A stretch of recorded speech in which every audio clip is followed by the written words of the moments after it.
Thanks everybody for coming down tonight. Hope that we've got an interesting night lined up.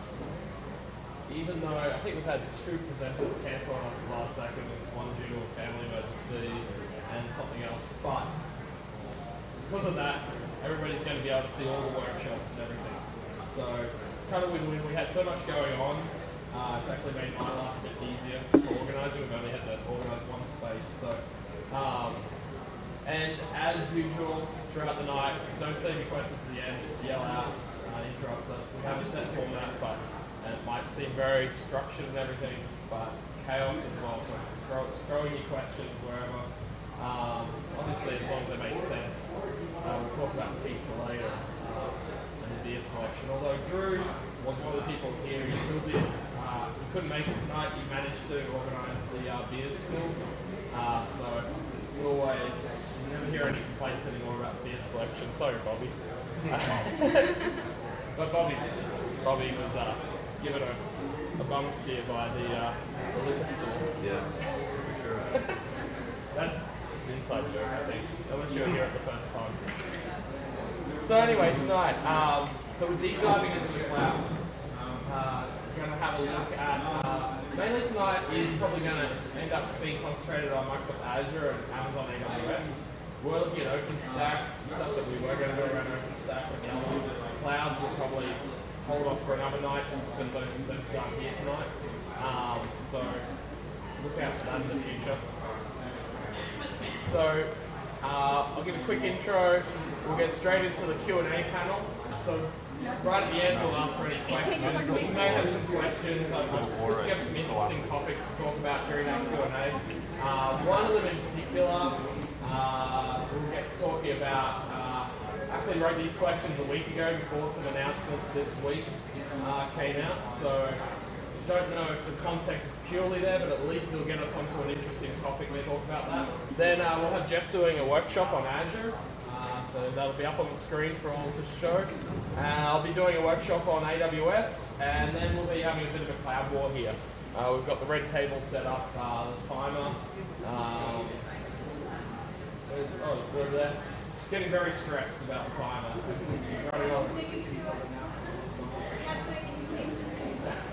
It's a very critical job. Yes, so just quickly, we've reached over 180 members. Yeah. We are looking for speakers on other clouds other than, we've got a lot of knowledge out there about Azure and AWS, but I personally would love to hear, I've got a fairly good knowledge on Google, VMware, OpenStack, those other ones, but it's not as deep as some of the other people that might be here or in the community. So if you know of somebody who can give us a bit of a talk on the other clouds that are a bit neglected here, let me know. Send me an email. Volunteer someone else if you want. Feel free to put them on the list without their knowledge. And yeah, volunteers. We had a lot of great volunteers here tonight to make this all happen very quickly.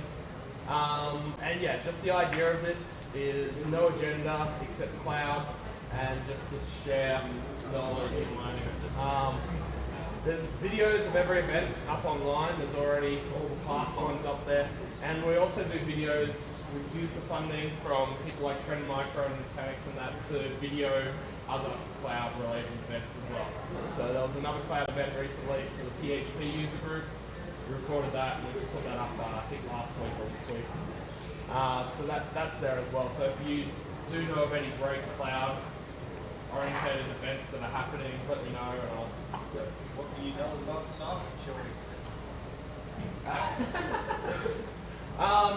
Actually, I'll get onto that a little bit, but I don't want to bore you with marketing. I'm not a marketing person, so that's what the normally I hide all these little minions in the crowd that are supposed to be whispering in your ear all night. Kind of soft choice, aren't they? Correct. Maybe I'm one of them. Oh, and just I've had comments in the past that everybody likes the one segment that I do normally. I'm not doing it tonight just because time and everything, but I usually do a recap of the previous month of everything that happened in the cloud. All the different clouds, all the major announcements, all that. So it's not tonight, but the headline for previous month that I would have done tonight normally is up on Coffee Cloud. So Coffee Cloud is my little blog. Just added a new section to it, which is now going to have a mirror image of those announcements. So if you ever miss a PUG, but you always look forward to that bit, you jump online and you'll be able to see exactly the slide deck that I usually do here, sort of thing, and see that recap without having to look through all the different cloud blogs and everything. I don't go into great depth, it's just headlines. I find that's all I normally read. I don't normally read it too in depth. And these are all sponsors that help make this happen. Obviously, we've got Trend Micro here tonight. Martin from Trend Micro, Artie and team all planted. And Soft Choice, that's where I'm from. We work with all the vendors and others and other clouds and Microsoft and others to bring it all together. And then Beam, who was here at the last PUG, they're doing backup of VMs, working with the cloud and on-premise, and Nutanix, again, is our major sponsor. They do hyper-converged hardware. So that's sort of a new forte there, a big startup, and lots of exciting stuff there happening. If you're interested in any of this, I can talk on all the topics, put you in contact with the right people to talk in depth as well. But all these guys tie into the cloud in some form or fashion. A lot of it's hybrid solutions. But also they do pure cloud as well. And CodeCore. CodeCore is where we are tonight. This has pretty much become a permanent venue for us. So we're really grateful that they let us use this space here. They obviously move their other operations around us to let us have a major space here for the night. Q&A. Okay, so yeah, Bobby, so I was going to take I'll hand it over for you. Yeah, Bob Potter. And us three will sit in the hot seats. Yeah. So I'm Bob Potter. I'm with Soft Choice. To answer your question, Soft Choice consults, implements, and manages technology. So from the start, the assessments. We have architects that help determine, what loads should go in the cloud. We deploy it, and then even after that, we manage it. So it's kind of the high level. So I've looked at the questions. I didn't write them, but they were very good. You're already getting out of it. So the first question is for Jeff. What has you most excited about the DevOps space in the cloud, for the cloud? Yeah, so I guess, so I'm obviously a developer by trade for the last 14 years. And, I moved into the, am I time up already? And I just think that, so when I first moved into the cloud with like 07, 08 on the eye, and the big thing then was there was no tooling. So you'd really be lucky if you understood what the environment was actually doing. And I think what's really exciting now is the cloud's gotten so much larger, there's so much things happening there, as well as also now going like onto the premise and like all these hybrid things coming out. And just to manage that, the complexity is really growing. So on the DevOps side, what I see is the tooling is becoming more robust. There's more ways to amalgamate that data and actually get insights into what's going on. And so it's those pieces of technology that really enable DevOps, and so that's what gets me excited. Good. And for Matt, what do you? Oh yeah, go ahead. Did anybody have any questions? Yeah. Alright, we'll keep going. Just eat. So actually I should probably explain. So Martin here is from the security side.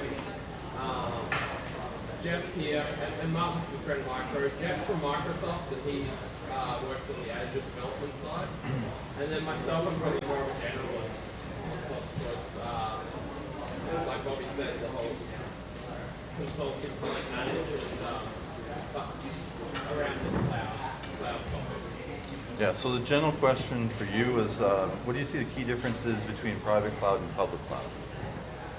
Yeah, so I joke about this all the time. This was supposed to be for Matt from Oro. I wanted to see what somebody else was going to say on this topic.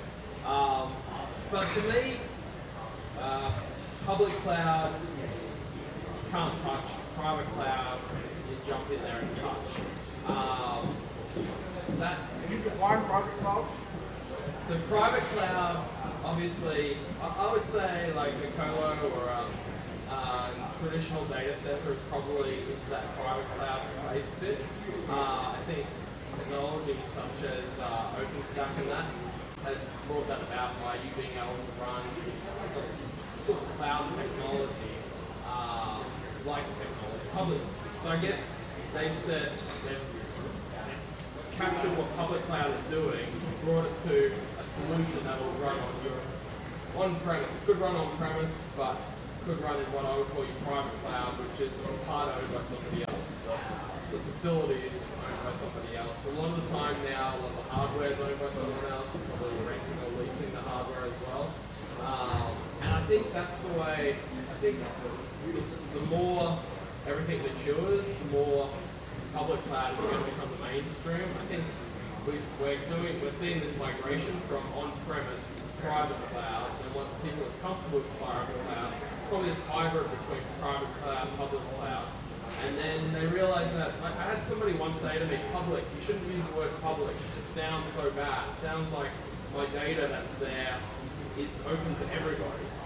And I think that's probably the biggest misconception out there. People talk about not liking public cloud because my data is sitting on the same hard drive as somebody else's, and they can hack it to that hard drive and then see it. But that's not, I think that's where it started, but nowadays you can have your own dedicated server on the public cloud. People like IBM Software are now saying you can throw a cable over the cage and be within the same data center as your private cloud and your public cloud, sitting in secure cages right next to each other, but you've got a 10 gig link running directly between the two with only 100 meters distance between them. So that's where I kind of joke a bit and laugh, because it's not much difference now if you look at like the software setup where you've got your private cloud and public cloud sitting right next to each other. The only difference I really see is the private cloud bit, I own the hardware, whereas the cage right next door, IBM's one, they own the whole piece. So that's how I kind of see it in a nutshell. It's about ownership of hardware. Otherwise, the technology these days, you can run the same technology with private cloud and public cloud. I think that's actually blurring a lot as well. You look at System Center and vCenter, Microsoft and VMware, they're trying to blur it so you can't even tell where your hardware is. It's just one interface. I keep saying that it's going to be the accountants in 10 years' time who are deciding where you're hosting everything. The IT department will just be making it work. And so they'll probably be saying, oh look, storage is better if we have that in the public cloud, whereas VMs is better in the private cloud. And the console, the single pane of glass that you use to manage it all, you won't even know where it really is, except for the networking side of things. I don't know if we have time, but I had two comments. Like Hotel California, you can get it. You know, you can go there, but you can never get out. And you were saying that that's false. You can get your data out if you needed to at any time, right? Yeah, I mean, anybody. So the premise about Hotel California, HP and Dell and others, who they feel their lifeblood is in selling hardware, and they're scared by this whole cloud thing. Really, because the bigger brothers with IBM, Dell, and HP and Intel, the bigger ones are selling direct to the cloud providers. So the salespeople we see looking after our companies with their hardware, they're worried because their sales are disappearing. So they're trying to say, look, put it in the cloud, and they're going to charge you to download it back. So it's like Hotel California, you can enter but you can never leave. My argument is, you can leave, you just have to pay a small ransom. yeah, and why not? Like, if they're letting you put it in for free, you've got to have every single deal. Somebody's got to make money somewhere, you've got to make a bit of pain. But the way I see it with traditional hardware is you're locked into that. You're locked into the hotel for 4 to 5 to 8 years, and you're stuck.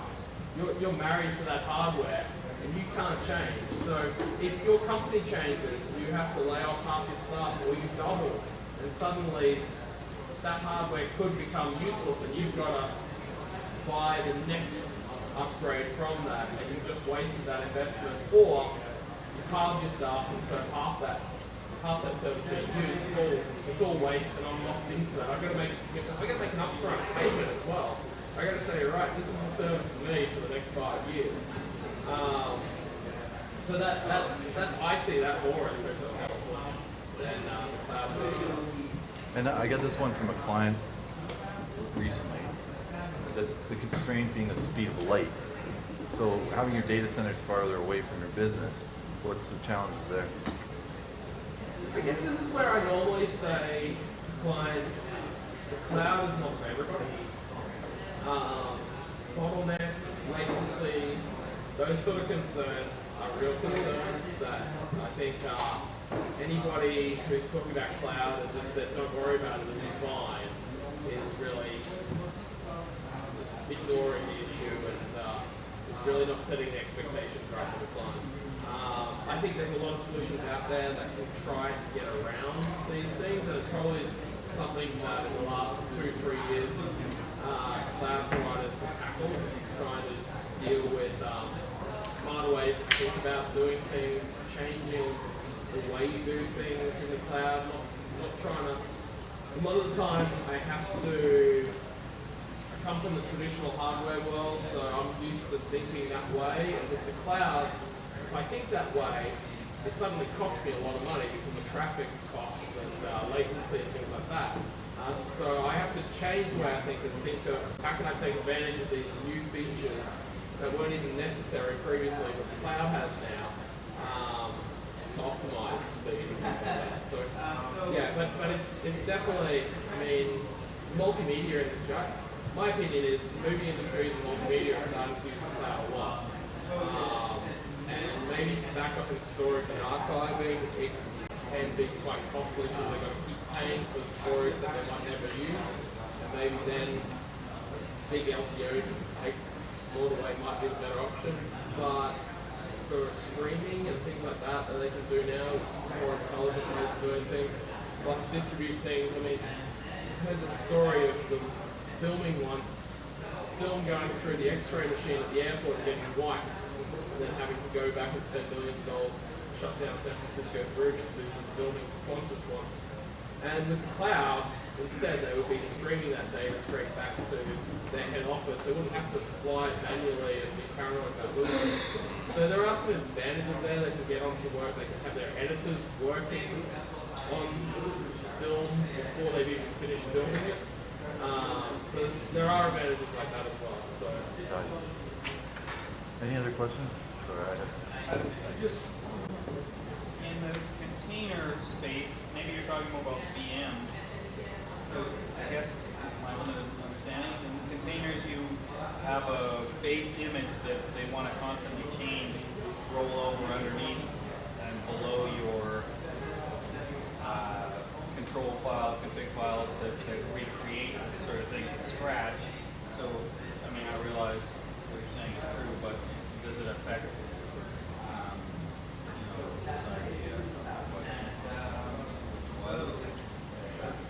Speed of light? The speed of light being oh no, the movability. You're talking about just the sheer cost of moving your data, or just the kind of locked in because you're on some sort of hardware and I'm sort of thinking, you know, this whole cluster can be moved and you have no idea where they're, you know, it's always on new hardware. It's always I think where it came from was just like with new services that like store your data that are only available in the cloud, how do you get off of those? And I think what Matt's kind of coming to is I think like at this point we see a lot of those technologies now coming to like on-premise services or being available in like Azure, AWS, blah blah blah. So then you can just move that data to like a service that will field the data in the way that it needs to for your application. so there's some convergence in containers. You mean like Docker containers? Yeah, see, when you say containers, I start thinking Docker.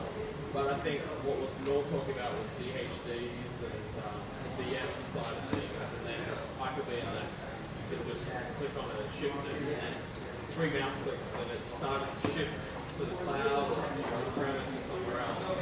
And you just you do have to wait though for data transfer because you might have a 5 gig or 500 gig size VM. It may be getting easier to move and not get locked. Yeah. And I thought, yeah, there's a distinction you're making between more VM philosophy and say the new thing.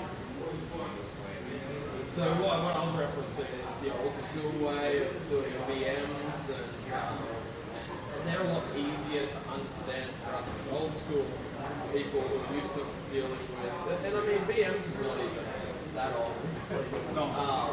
But that's all can be shifted very easily. When you talk about Docker and things like that, I think it's probably more about the application level.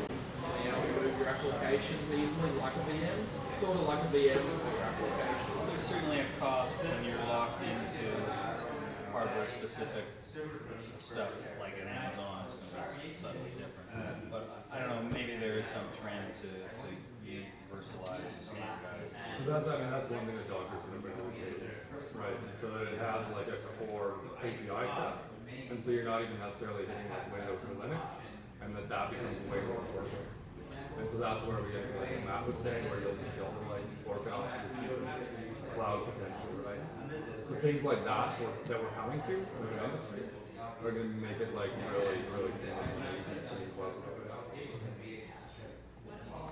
Yeah, I remember our CIO said if we only have the rest of it, if we didn't need the rest of it to do the apps, we wouldn't. Like the rest of it's just so the app will work. So they're getting more and more to that stage, right? So,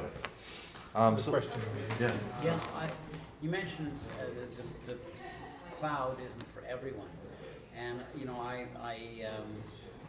there's a lot of hype about how the cloud is for everyone, and everyone should go in the cloud, and everybody should. That's what you say when you're the underdog. What I keep on thinking of is the scenarios, the sort of clients that I deal with as a consultant, which are small businesses or what the Americans call micro businesses, 1, 2, 3 employees, up to maybe 20, 25 employees at most. They don't have a lot of cash capital to put up. They fear the idea of putting their accounting data off on some server halfway across the country. Yeah, I bet they're using Gmail. Well, whatever they're doing, but the thing is that they're old school and old style, and they, I would, and you said that there'd be a transition from, on-site to private cloud to public cloud, but I would think that you can't just say, well, everything's going to shift to the cloud, and let's, because I know people who have had customers who said, if my system goes down, my internet connection goes down, I'm dead in the water. So that's something I say all the time is once you move to the cloud, your concentration on investment for hardware-wise should go into internet network. I think you can't just save money by going to the cloud and forget about the rest. You've got to look at where your bottleneck is or where your point of failure, single point of failure is, and say, look, maybe in the past it would have been ridiculous for me, 5-staff organization, to have 2 internet connections and have a redundant switch or something. But the prices are so cheap now, and I've saved so much money by offloading to the cloud that I can now justify that, and I'm actually still saving money.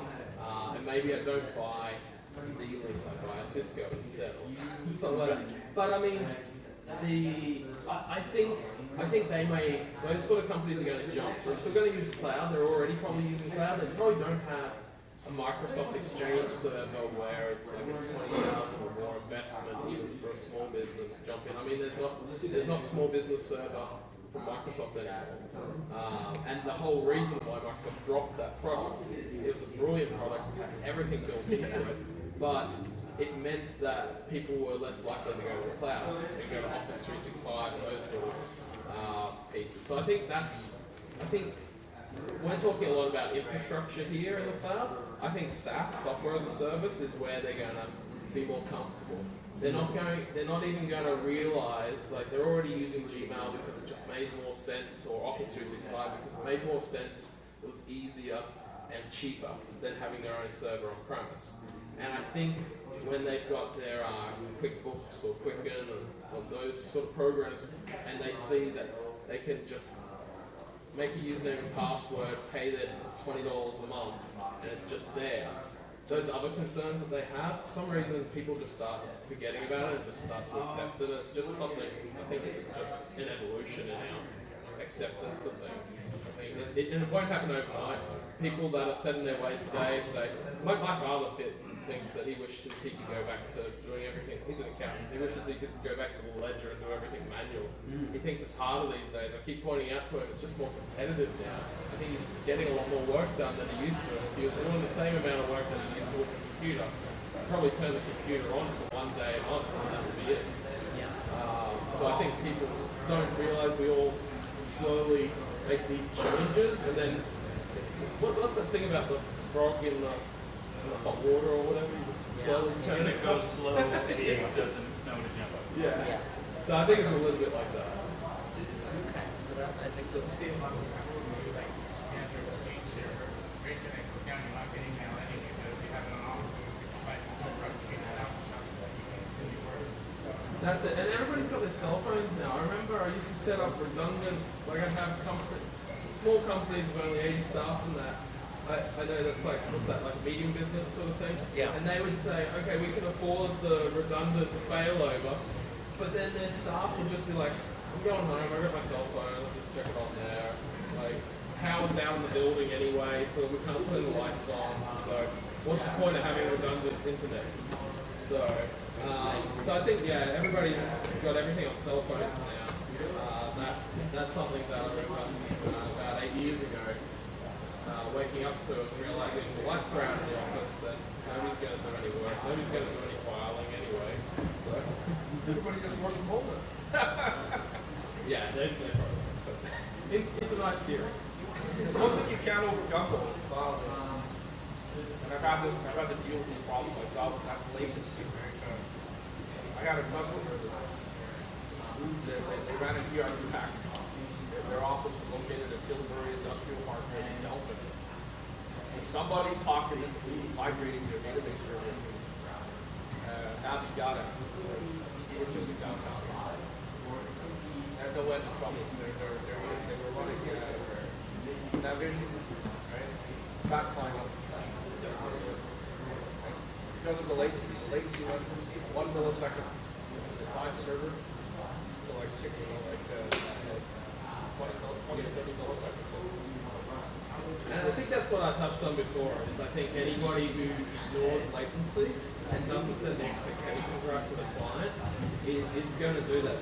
They've obviously just gone in, sold them on the concept, taken their money, and just gone, there you go. Instead of, like, I have no problem with setting the expectations, and Bobby will attest to this. The client says, oh, the cloud isn't for me, and then they go off with a different solution. I would rather that than a client be in that case where they're upset with me because and I come back to them and say, oh, you didn't ask the right question. Well, I should come forward and I should tell them the hard questions that they should be asking me and set their expectations right. The final solution is I installed a terminal server, basically renting another one-wheeler activates. And that's what we're doing a lot of the times with Azure and AWS. They've got their own terminal server technology. RDB server, put code right beside the cloud hosting. And then they have to run. Probably not. I'm feeling really We've got one miserable. more for Martin. Yeah.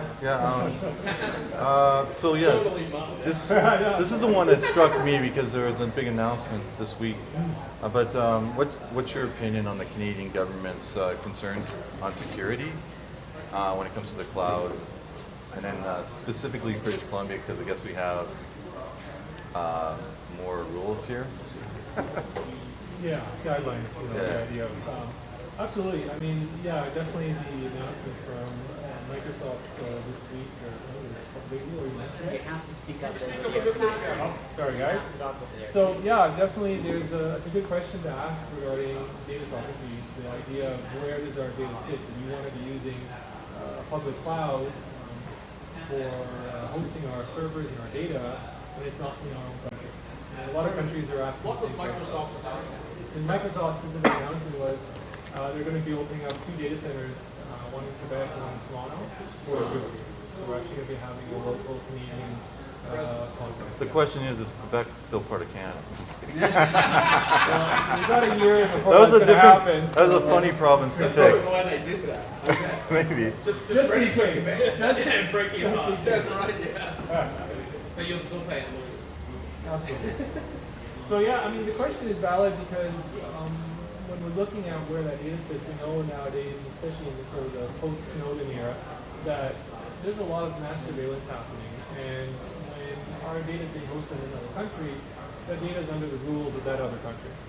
So how do we know whether that data is being spied on or taken and used by somebody else?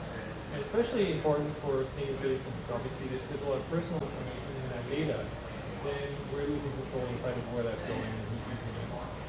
So that's a valid question. But I think another important question we need to ask is, when we're thinking about going into the cloud, what kind of data are we putting into the cloud? You know, just because this data or the services are being hosted in another country, let's say the US, but what if we're not actually putting in sensitive data? At that point, kind of becomes a moot point. Right, so we got to consider what kind of data are we putting into the cloud, where is it being hosted, and do we want to be concerned about it, especially when we talk about our customers. And so we're going to probably see other companies follow suit. So Amazon, they have a pretty big facility here in the Lower Mainland, and maybe they'll be opening something in the future as well. Good. I think that's all the time we've got. Unless anybody else has some questions about security. Yeah. I got a question about data. When you put the data into the cloud, and then you use encryption prior to premise and all of the data, before it gets to the cloud destination, you hold the key. And I've seen any organization out there using that as a way to get around the legislation and requirements that's required. I think the legislation is beyond encryption. Like if you put like medical information, encrypted or non-encrypted, it has to be addressed. So there's areas of personal information that have to be, whether they're encrypted or there, doesn't matter. They have to be like. One thing I'm always surprised about talking to clients about data sovereignty coming up, especially government, is that they're quite clear. They're like, oh, we can't put the data, we can't use the cloud. It's all in the US. We can't do that. And they're so worried about it. But then you ask a few more questions, and because my biggest thing is, well, probably 90% of your data isn't sensitive data. You can't put that in the cloud and have a hybrid. But then you suddenly realize that they have no idea of their data. They've never done a data audit. They don't know where's anything. Like they're like, oh, but what if somebody accidentally put the data in the wrong bucket? Like, well, what if somebody accidentally left all the ports open on the server and somebody hacked in? Like, are you not watching these things? Like, you should know where your data is anyway. And understanding procedures and how to run right, right? Yeah. Especially on that. Yeah. So, and that's the funny thing I find is everybody's worried about losing their job due to the data being in the wrong spot. Nobody seems to be worried about losing their job due to being hacked and nobody knew about it. It happened 2 years ago because they didn't run an audit on where their data resides and what security practices they have in place. Unless PCI and HIPAA and those sort of things are in play, nobody actually thinks to look at these things. Low priority. And if you're in the compliance space, if you have compliance, you have to like legally audit every 6 months or a year to keep your compliance. Those people, those companies are usually familiar with what's going on with organizations. At this point, I mean, I know you're not allowed if it's medical, but if he encrypts it, throws it out into the cloud, is that, I know there's a legal aspect that someone can get it, but is it secure? Like, once it's out there and encrypted? Essentially, yeah. I mean, if you're in control of the key, that's kind of So he's right. Yeah. So So I Some- mean, Microsoft has a service that we don't have any of the keys, you keep all the keys, but you can store data encrypted. And we have more of those So technologies. it's secure, it's just the legal aspect might get you. Yeah. And we don't know the legal aspect. So even in virtually every government area that I've dealt with in Canada, some applications, they have no concerns about pushing them to the cloud. federal government has them, the Quebec government has them, the Ontario government has them. It largely revolves around what the data domain that you're going to deal with, right? If you're dealing with tombstone data, privacy-sensitive information, healthcare data, information that anybody would consider kind of strategic intelligence, or things like taxes, of course, some of those will never even see a private cloud. They're locked up in rooms and managed very rigorously. But, you know, when they're trying to balance some sort of, move the business ahead, create, a new portal for the citizenry to deal with X, if the information that they're dealing with isn't that sensitive, they're not that sensitive about whether it goes to a public cloud, and often not sensitive about where that cloud is located. If there's legislation that says it can't go somewhere, well then it's not going to, right? But the legislation isn't universal. It doesn't say no applications can go to the cloud. It talks about, specifically sensitive information. Maybe there's a way that this argument will be made in the House of Commons, and they will take away their situations. So, this logic is not. Well, I mean, the fact that Microsoft is moving their data center, putting their data centers in Canada, I think means that they've given up on waiting for legislation to change. That's what I've been hearing for the last 2 years. The legislation will change before we put data centers in Canada. It's too expensive, but obviously it's not. They see a lot of money on the table getting neglected. They've said it's worth it. A little transparency. So it was a 7-year internal battle. It took about 3 years to convince Microsoft or Redmond versus Microsoft that we actually needed it here. And yeah, it's challenging, I guess, for like a smaller country that we are compared to like the US, right? To really stay in space on like our data sovereignty. And so that takes time. But I mean, I'm sure, yeah, other people are going to come to the Caribbean and provide something as well, right?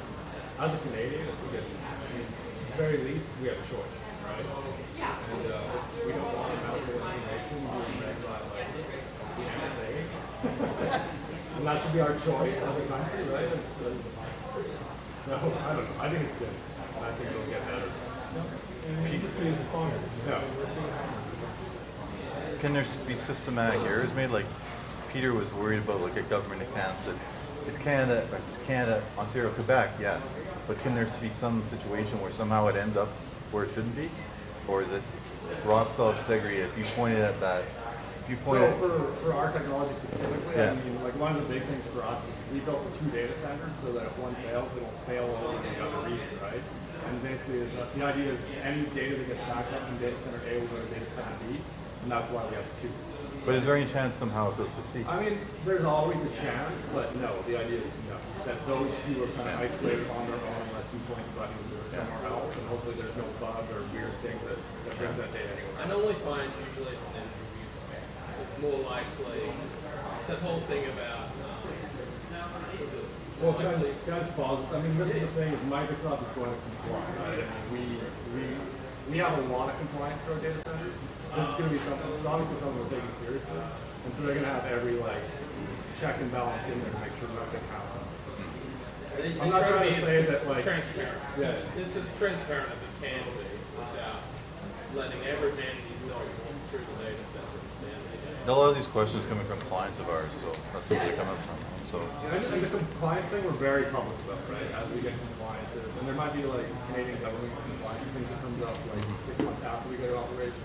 A lot of the times you need to be operating something before someone gives a stamp, right?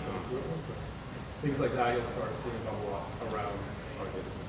It's interesting that they're concerned that the NC51 will be passed, and that allows the broadest data sharing among all of the intergovernmental departments we've ever seen in Canada. So if you give CRA information about your income tax, they can share that with RCMP, they can share it with any ministry they want. I better run. So, I mean, I don't know. I gotta go. I don't know that the situation in Canada is going to be dramatically better than it would be anywhere else in the world once that legislation passes. I think the concern there would not be if it can be shared among different departments, because there's going to be data. I mean, I found out, it's a long story how I found out, but I found out that there's a link between, U.S. state social services databases, and my wife is living in the States, and the immigration databases, which are federal. There's all sorts of integration. The concern would be, can it A, leak to third parties that you don't want it to leak out, and B, making sure that the proper eyes are the only ones who can see it, rather than which department can see it. Well, you wouldn't necessarily, with CRA data, you wouldn't necessarily want the the Ministry of Sports to access CRA data, right? That would not be an appropriate sharing. But so it's more of a question of granularity and making sure the right people see it, and that non-government departments don't see it. Yeah, just don't confuse what you want and what they have the authority to do. Oh. Basically, the authority to do whatever they want is what they will get, right? So if you have a healthcare issue and you've been dealing with a medical practitioner in Canada, that information can be freely shared with people who are in charge of finance, in charge of law enforcement, or in charge of taxes, right? So, before, there was none of that sharing. The data was kind of sacrosanct, had to be kept in one place. And that's just kind of an example of people are obsessed with the idea of where the data is, but the governance of what gets done with the data is where the damage will be done, right? It's not the location of it. It's, do you have any governance that actually keeps people from distributing it broadly and for unintended purposes? And that structure is being badly undermined right now all over the place. I have a little chuckle when I hear people worry about our own health sort of thing. I probably trust that more hackers in China and everywhere else. And also Google, for instance, like we're talking about medical. Google probably sees that you Google that I've got a heart condition and I'm traveling. You Google that, and then the next page you go to is Expedia. And then you jump onto Expedia and you go, I'm going to go to Hawaii. And then when you get to the option for medical insurance for travel, it goes denied. We believe you have a heart condition. Or you get an ad that pops up that says you can get an MRI there. Exactly. Yeah. Which is more likely. Okay, so I think That was really good. I like that. Good yeah. job. No, thanks for all the questions, guys. I think we might do it together in the future. But and we might have a microphone next time. So next we've got Jeff doing a workshop on Azure. I don't even know what he's doing it on. It's supposed to be some top secret stuff that he's totally allowed to let us see. So this should be good. Okay, hello. We're going through the time pretty quickly here today, so. It's like a Microsoft slide. Yeah, I actually, 10 minutes before this, I cut a few slides together. This is a really loose presentation, one that I've never done on a very new technology. But I did grab a couple slides just to kind of frame this presentation a little bit, just so everybody's kind of on the same page. So this, I just want to be very clear as to kind of how we see just running like any workload, being if you own all of the network and all of the hardware and your applications, versus all the way to the left there, you see software as a service, right? So this is kind of how on-premise is viewed today. So you're basically running everything. Moving into infrastructure as a service. So this is where like VMware really came into running workloads on-premise at the time. But so the virtualization layer and then the server, storage, and network are managed. In this case, we're just saying managed by a vendor. So you can get this with like Azure, AWS, or a number of other providers these days. Platform as a service is more about just running your applications or data. This is kind of like a self-service web hosting platform or like a data as a service. So Azure has a bunch of these, AWS has a bunch of these. And then on the very far left, software as a service. This is things like Outlook.com, Office 365, any real website that kind of offers you a service. is considered software as a service. So a lot of people are building these, and then there's a lot of off-the-shelf ones you can get. So I just want to make sure that framing is very clear. So within Azure, we have just a ton of services available to people these days, and we look at them as different layers. So data layer at the bottom, application layer. We have a lot of pieces for like integration, so systems talking to one another. On top of that, we do authentication. And the client layer these days is really like any device that can connect to the internet kind of becomes part of the client layer. So this is kind of how we see the tiering of how services are run in the cloud space.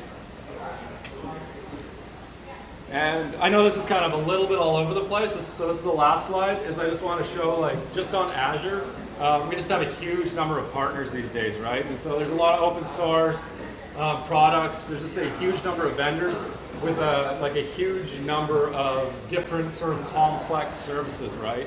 So a lot of these guys will be running like software as a service, but some of them also will offer like basically like a VM of Oracle, right, is available on Azure.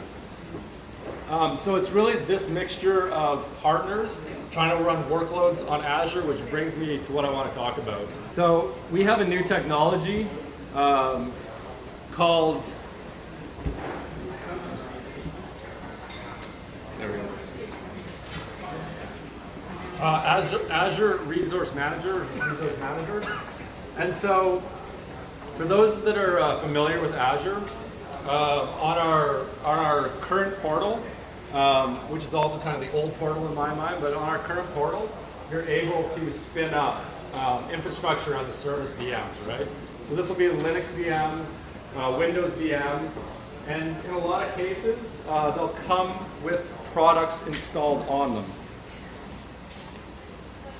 So if you look at under SQL Server, what you're getting is you're getting Windows infrastructure as a service VM, but on top of that, you're getting SQL Server.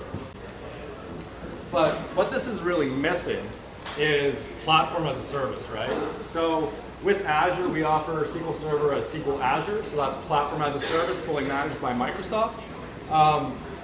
And while you can spin that up, you can't spin it up in the same way as spinning up something like Ubuntu LAMP stack, which has like the Apache web server, which has the MySQL backing it, as a platform as a service. These are singular VMs that only know about themselves when they get booted up, right? I mean, you can configure them to interact with other things, but the idea is you boot them up, they run, and then you have to go and configure it. So this is in our preview portal. These are things you can spin up today. And what you'll start seeing now is you'll see the web app plus SQL. You'll start seeing platform as a service being spun up. So the VM infrastructure is kind of going away in a lot of these. And what you're getting is you're getting just the website as a service, and you might be getting like just the database as a service, but not the actual VMs that are running it, which is a big shift away from just being able to run a singular VM. And so this really enables a lot of partners and a lot of people that have services that might be running just the websites, and they don't care about people hosting VMs, to get to way more lightweight, cheaper to operate services. Question, Jeff. Does your web app has a Mongo free yet? Sorry? Does Mongo free? Mongo free. Yeah, the DB. I mean, Mongo is open source and free. Yeah. So you can run that on a VM. Okay. And then there's also third parties that offer the cloud, platform as a service. Thank you. But I think the point is, when you get a web app server from Microsoft, an Azure web app, you get IIS underneath it, right? And you interact with it with a variety of tools, but you don't have the option of tweaking that and customizing it. It's a software as a service layer for web app. Yeah, platform as a service. Yeah. So at the platform as a service layer, you don't get to configure IIS, you don't get to configure the OS. Right. You get like a contained, secure kind of website. What was the reasoning behind doing it that way as opposed to allowing a systems admin to specifically configure a VM on their own? It's totally your choice. So we offer layers, right? Oh. So you can do just the website, or you can run a VM and install whatever you want. Oh, I see. So At the top end, this is something that I usually recommend, is going for the more managed services. It's usually cheaper. There's usually kind of more management things that we do around that service. And then a lot less you have to do, manage, patch, like that kind of work, right? So, okay, so what enables this is using templates. And so what Azure's come up with, or what Microsoft's come up with, is a set of a templating language based on JSON. It looks very similar to how Docker configuration is done. And it's much, I don't know, it's really much, it's much smarter than in terms of how we've been doing like PowerShell to deploy things. It actually uses a template language that understands the hierarchy that needs to get deployed. So look at it like a LAMP stack where you need like the database deployed, and then you need like a web server stood up, and then you need your web application bits deployed, and then you need the connection string from the database. It understands that. It'll set the database up first, then it'll go and set up the web server. It'll grab the connection string and put that into your web application. And it'll do that all automated for you. It also handles if your next version has like a Redis cache backing that, it will stand up only the Redis cache in the environments that don't have that yet. So it understands the versioning and it understands the dependency graph. So we have stuff built into the marketplace. This is a free-for-all technology. Anybody can use this if you want to stand up environments. We had a hackathon in Redmond recently with a bunch of partners and internal people building them. And so what we've done is we've started building out a bunch of really standard JSON files that describe environments that are typical use cases, right? These are all open source. They're all on GitHub, which means you can pull the repository, you can change them, configure them however you see fit, and you can start using them in your environment. The other nice thing, which I might not get into in this 20 minutes, is you can actually click these. I know that button's really hard to read. I don't even know what it says, but that will actually deploy to your Azure subscription these services. So you can deploy Docker using, so this will run Ubuntu for you and set up, so it'll pull, so it'll pull from Docker Hub specific containers, but the idea being that you can get up and running any one of these environments with no code and then go from there. This is a huge time saver. I don't know how familiar people are with things like SharePoint. SharePoint's like a killer to get running on a cloud. It's like go in there for like 3 weeks and sweat bullets. But also, this is plugged in. I'll give you the power bank. Power switch on the strip.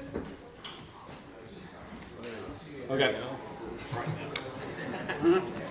Besides these services, the other things that it can do is it can do like all the networking and security and firewalls and perimeters and VPNs around it, which I think is just a huge jump forward in terms of what you've really been able to do within building infrastructure in Azure. Besides the just get up and running quickly nature of this, I mean, it's really great for if you have multiple environments and you want them to stay consistent over time. It's also really great for people who have this is like the server and the database and the services I need to run a client A, and then I can just copy that and make 22 clients have their own private environments using this. So I can jump into a little bit of the code here just to kind of show you how it works. So this is just pulled from the GitHub repository, and you'll see all of, well, I don't know all, but there's just a ton of examples on how you can build stuff up. They start with like the 100 level, and then they go down to more complex things.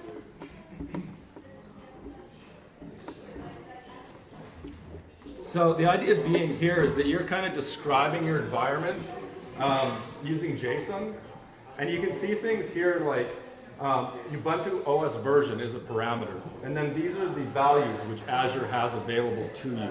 So when your command line when you're using a command line to deploy this, or if you push this into the Azure UI, you'll actually see text boxes that will populate these values. And there will also be a client-side tool that will give you UI around this. But the idea being, it's going to give you the thumbs up if you do 14.10, but if you do something wrong and you don't have the version, then it won't deploy for you, right? And it will give you messaging around that.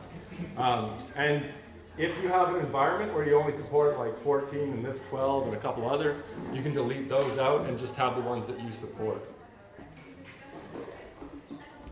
Can you go back and re-establish them? I take it you can. Sorry?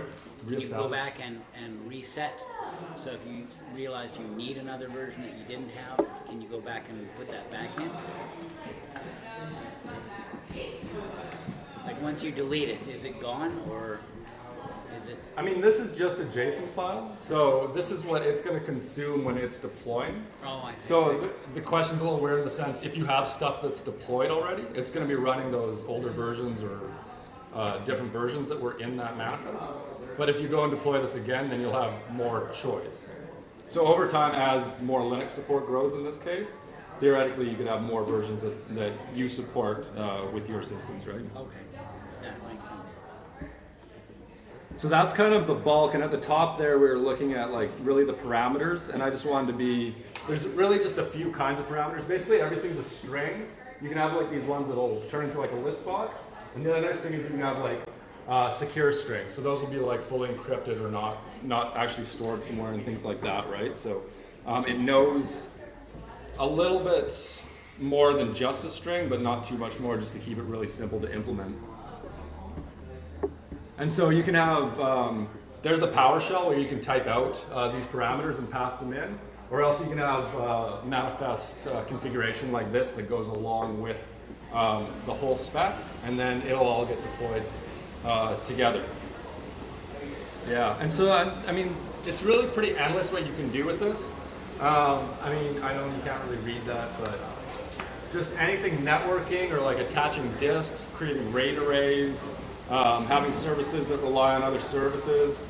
This is a really good way to build that up and maintain it over time. And then also if you're doing like any sort of code repository stuff, you can diff it over time and see what was added, what was removed, and just to keep things really consistent. And it probably means a lot less PowerShell, which I think is a good thing. And it can fire custom PowerShell when it's done too, if you need to do a bit more. So this is the GitHub repository for all the examples. I'm sure you can use Google to find it as well. I think it's one of the most interesting new technologies and something that's really been needed. And yeah, the other thing is just the JSON, very similar to Docker and a few other technologies, and hopefully over the next few years we'll start to see some of that stuff collapse, where you'll be able to take this maybe to other cloud providers or on-premise and be able to build entire environments within minutes or seconds or whatever it takes. That's about all I got, really. This is a really loose presentation, so I don't know if you want to fire me some questions.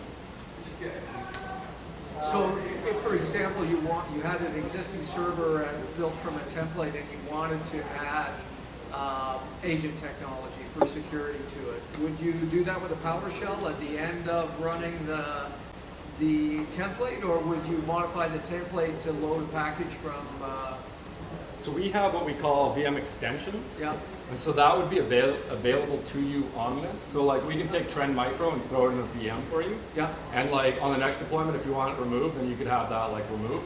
And so that would all be in the templating language. On the other side of it, if it's like a tool that, I don't know, you home baked or whatever, right? And if you want to pass parameters to that part of it to say what policy and what domain does it belong to, and where's the management console, can you pass all those parameters? Yeah, so some you'd be like command lining or putting through a UI first, and then other ones it will create like piece A and then take a parameter out and put it in your piece B, right? So it'll understand that sort of internal inner workings that you might need. So like a connection string is a very normal use case, right? So there's a place to put a script to like node package manager install or update. There's some scripts for that. Yeah. I noticed on Amazon there's a newer feature coming for a shared file system. I suppose you think they have it already, but I want to ask that question. So we have a shared file system that would be fully configurable by this. Yeah, and so it's a SMB protocol that can be mounted on Linux or on Windows VMs. Really anything that's SMB, well, SMB2, but like you know, normal file system protocol. So yeah, because we just use storage accounts, and then those you just have on top of that boot up a VM and attach share of the storage account, basically. Question? On the coming July 29, the Windows 10 will be seem to be merged in the market. Do you think the cloud will be Sorry, can you say that a bit louder? for the Windows 10? Yeah. That will come to the market for the PC Maker scene in the July 29. Do you think that the cloud will be part of the Windows 10 feature? This is Windows 10. No, I mean that if I buy Windows 10 and then you get some kind of the cloud. The other way around. You get OneDrive, I don't know. Yeah, well, no, he's Yeah, I saying was the going other to way. say, I think you're going to see more things start getting built in, like OneDrive, maybe some backup or stuff like that. May start. I know with the new server product, they're building a lot of Azure stuff into it. Windows 10, because it's similar code base or the same code base, it's probably going to be similar. I mean, I think you'll see more things like consumer, like OneDrive or like Office 365 or like that kind of stuff will be a little bit more built in. But it won't be like Azure, because the average consumer has no idea what the cloud is, right, in terms of... Yeah, this is my question because I want to try already, but if you can push on the promotion of Azure, you could link the OneDrive cloud onto the Windows 10. When you log into Windows 10, it boots up your OneDrive. Yeah, but you can hook onto another Azure. In addition to. Yeah, that's right, and another 10 gig more at least. That's another good promotion. Tell Bill Gates you get promotion. Just kidding. OneDrive, no, I wouldn't worry about space. I don't know what to say. I have a question regarding security. Traditional cloud, traditional since you spin up a VM, you have to establish your own security infrastructure, right? When you move into platform as a service, you're saying there's some basic security already placed around it. How deep of security, deployment do you need to actually put into that space? Well, I mean, so like on Azure, if you boot up a VM, you tell it what you want open, and anything that's not open, then we have firewalls and we're watching Right, traffic. I mean, you still need to put in something like AV and Oh, for sure. For sure. things like that, right? Yeah, because inside the box, like, and even like the ports that are open, like you should understand what could potentially impact you. Like if you have Apache running, you know, you should be aware that Apache needs patching just like everything else, or like any web server does, and things like that, right? So antivirus and like any sort of protection like that on a box is always recommended. Yeah, there's no difference in on-prem and off-prem in that world, right? If someone gets in there and puts something bad. So let's say, for example, you deployed a web server, the web service of Azure Web. Is that what you call it? So at the platform as a service layer, like Microsoft is handling a lot of that for you. But at the I want to run a VM, you need to handle that. So that's where, like, when you choose the layer that you want to work on, then you have to figure out what your security risks are, right?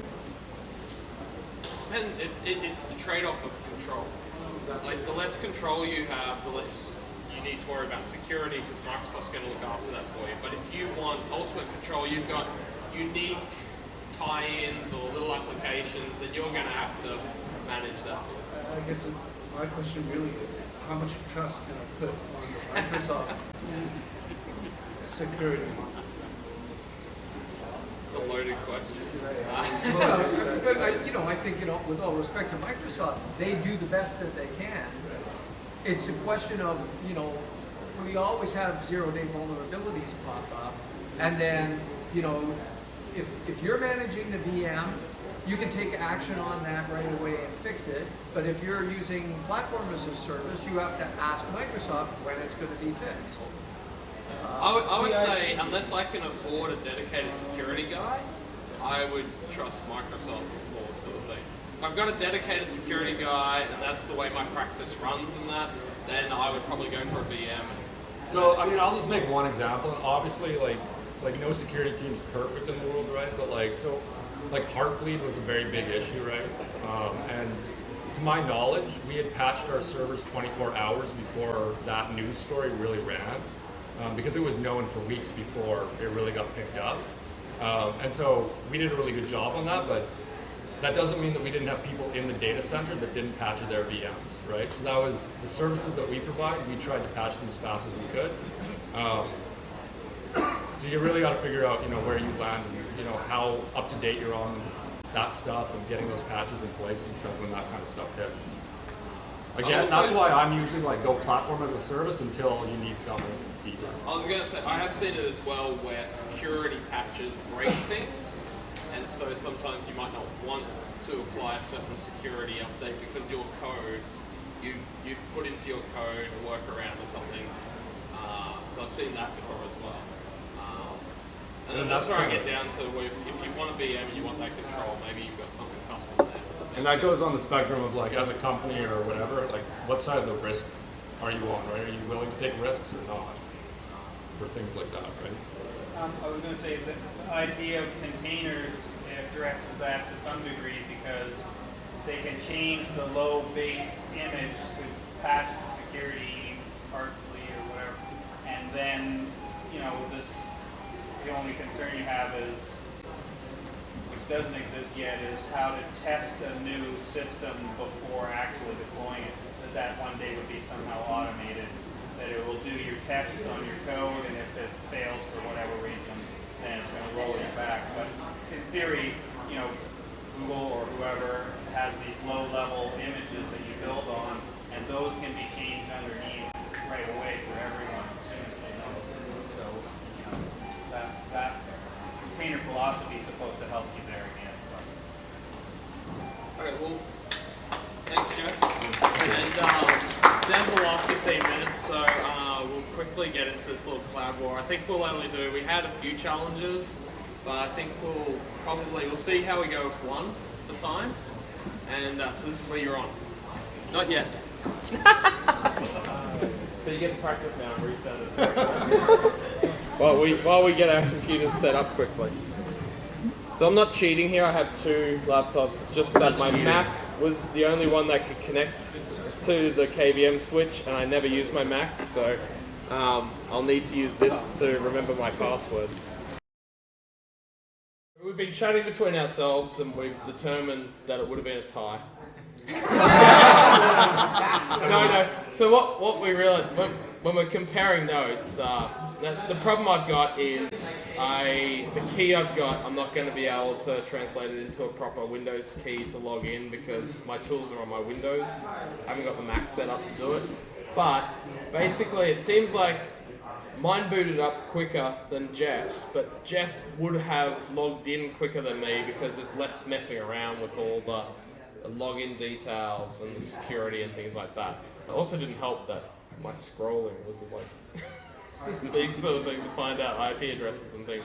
But I think it would have been pretty close. I think mine would have booted up, but then I would have been pulling my hair out, freaking out, trying to get logged in because of all the extra steps I've got to do, whereas Microsoft's got a really good wizard to get there, sort of thing. So talking aside, you did that after you determined you had a tie. But let's say from start initiation to when you both, in your minds, think that you hit the mark, how long do you think that time? How many minutes? So besides... We're at 8 minutes, right? So it couldn't have been more than 6 minutes. Besides the configuration, the manual process, our internal SLA, so this isn't an SLA that we give to the public, but it's 5 minutes to boot a VM. And that's what is that the mark you hit?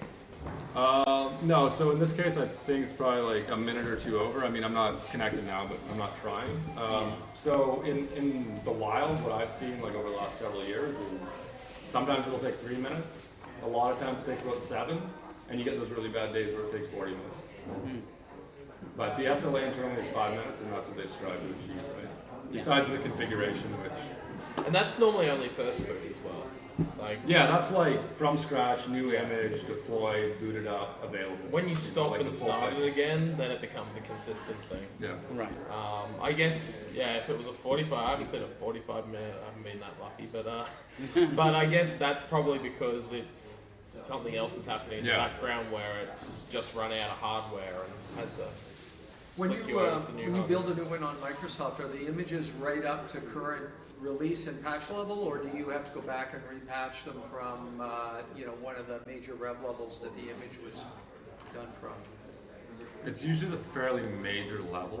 Yeah. But I you don't have to think look they at do the like, liners. yeah, I you think have it's to look only at major. per OS what that is. Yeah. And we have a lot of stuff that, like we call it the marketplace, so that are available internally. Yeah. We also have it's called Microsoft Open Tech, and it's an open source company that we own. And it provides just images of all sorts of open source stuff that might be not quite in the production level stages, but you'll have a lot more versions there. So a lot more, differences there that you might not find in the marketplace. Anyways, just as easy to boot them up, just a different place to go. Yeah. I mean, I've built so many SQL servers that most of the time I spend is putting patches on them after I have them up and running. The other thing is you can take your own images. So you Yeah. could patch it up to where you want it to be. Take an image Or of that. clone one that you already know is right up to snuff, right? That's what I'm Yeah. doing most of the time. I just clone one and then. And that's the point of either Docker or containerization is to be able to build an image and then just copy it over. However Yeah, many move times it you to need. whatever cloud or private or wherever you want it as well. Yeah. And it should be across OSs as well, so you don't even have to choose what OS you run. Yeah. Okay. Very good. Well, thanks, Jeff. So sorry that was a little bit of a disappointment, but Artie. Oh yes. So last Get up on event. stage, Artie, come on. Yeah. Artie, you're good at presenting. You can do it. Come on, Vanna. There we go. So Trend Micro has given the user group 2 tickets. So Matt did a draw like last time, and he's got the winner, and the winner is Francis from Impark. You got 2 tickets to FIFA. So just for those who don't know about Trend is a leader in security. Most of you have heard about us, and just a little bit about FIFA. We are the major sponsor for FIFA Women's Go Canada.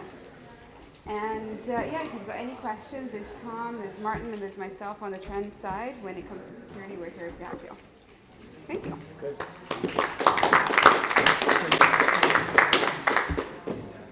Okay, so just some quick